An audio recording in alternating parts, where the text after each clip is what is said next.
Up next is a gentleman named Will Hedgecock. Will, come on up.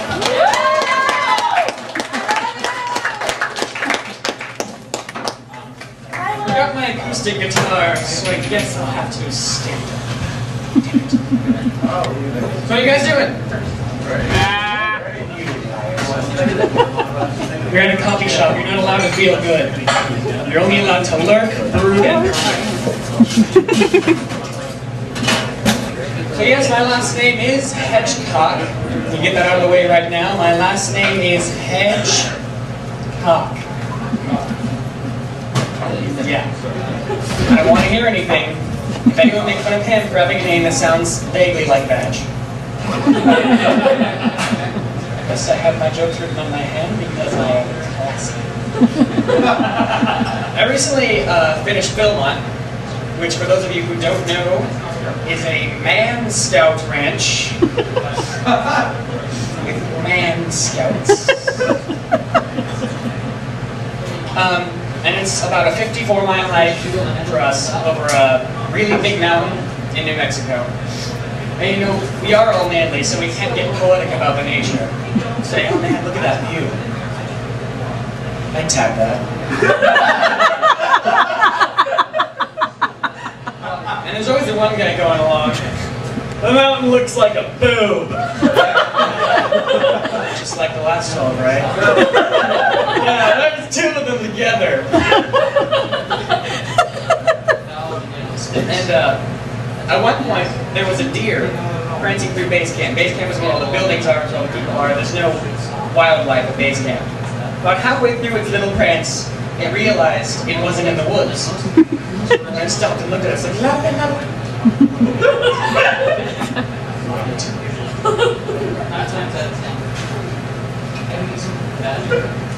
And there supposedly there are bears everywhere. I didn't see one.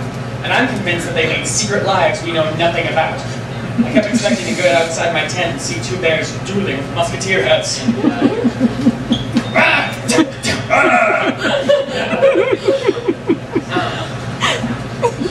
When you see a bear, you're supposed to do a crazy little dance. And yell, "Go away, bear!" The bear's gonna look at you and say,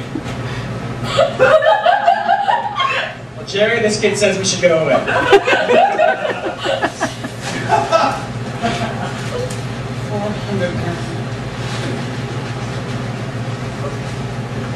50 pounds.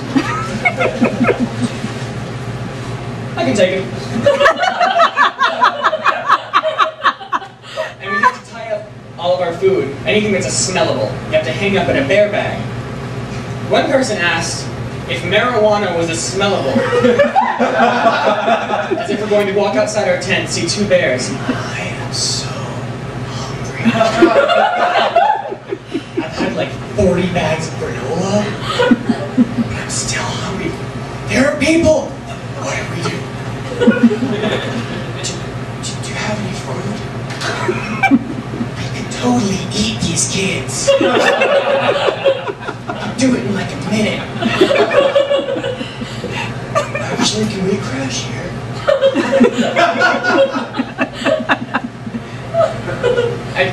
I almost was inconspicuous about the hand thing, but the only thing I could think to do was...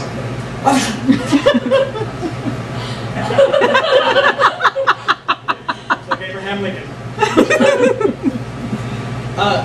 And then the car ride back was awful. Took all day. You know, on the way there, everyone's like, "Yeah, Belmont! Yeah, we're gonna go hiking!" On the way back, everyone's listening to their iPod. Except that one guy. Let's play a license plate game. Kansas. Alaska. Hawaii.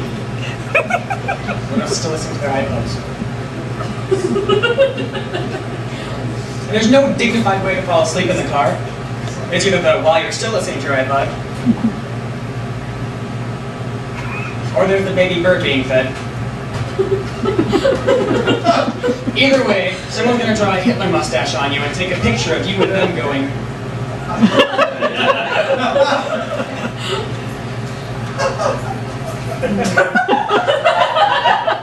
Well... on the road you would inevitably run into a Cracker Barrel. Whenever my grandma sees a Cracker Barrel, she says, "Oh, Chuck, look, a Cracker Barrel!" As if that is the last Cracker Barrel in the United States of America. The entire rest of the country is a post-apocalyptic wasteland. We've been on the road for days looking for shelter. You go in there, you're overwhelmed by tacky. If you're looking for a robotic insult comic bird, look no further. I like to go in there and pretend I'm a connoisseur, scrutinizing their wares. I'm not sure this is worthy of my singing fish collection. I offer you 6 pence for your hoof-farted doormat.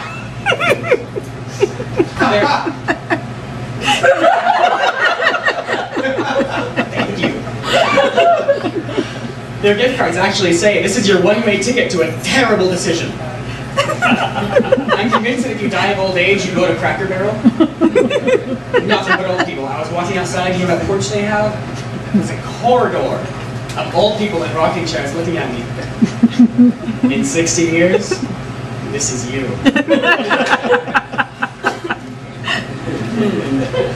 Speaking of tacky, I recently went to Pigeon Forge, Tennessee. I didn't know what to expect.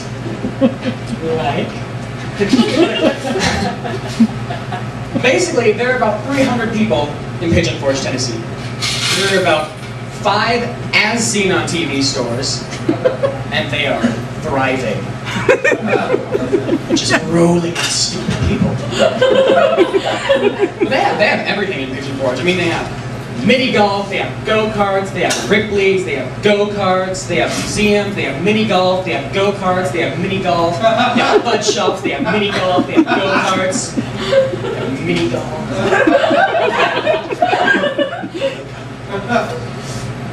And there's also a sign that has 2 bears standing on top of it going like this. The sign says, "Jesus saves." That joke's pretty self-explanatory, so I'll just leave that there. And for this next joke. I hate writing transitions for stand-up comedy, because it seems completely random the next thing you say.